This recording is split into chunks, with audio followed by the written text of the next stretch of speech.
Hi friends, Subha ASV welcome. இன்றைக்கி பூசணிக்காய் அல்வா செய்ய போகிறோம். அந்த அல்வா பார்த்திங்கன்னா ரொம்பவுமே உடம்புக்கு நல்லது. எப்போவுமே வெள்ளை பூசணியில் இருக்கிற சத்து ரொம்பவுமே அதிகமாக தான் இருக்கும். நம்ம அப்படியே ஜூஸாகவும் சாப்பிட்லாம், இந்த மாதிரி அல்வா மாதிரி கூட நீங்கள் செஞ்சு சாப்பிட்லாம். ரொம்ப ரொம்ப நல்லது. இப்போ பூசணிக்காய் நீங்கள் இந்த மாதிரி அல்வாவோ ஜூஸா அந்த மாதிரி எடுத்து சாப்பிட்டிங்கன்னா உடம்புக்கு உண்மையுமே ரொம்ப நல்லது. இந்த மாதிரி ட்ரை பண்ணி பாருங்கள்.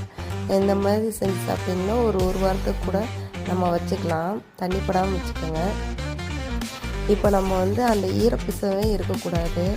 அந்த மாதிரி தண்ணி நல்லா ட்ரை பண்ணிவிட்டு அந்த பூசணிக்காய் அல்வா செஞ்சு பாருங்கள். ஒரு வாரத்துக்கு இருந்தாலும் அப்படி ஸ்டோர் பண்ணி வச்சுக்கலாம். குழந்தைகளுக்கெல்லாம் ரொம்ப நல்லது. இந்த மாதிரி நீங்கள் செஞ்சு கொடுங்க. ஜூஸாக கொடுத்தா கூட அவங்க குடிக்க மாட்டாங்க. இந்த மாதிரி அல்வா மாதிரி நீங்கள் செஞ்சு கொடுக்கும்போது ரொம்ப ரொம்ப நல்லது.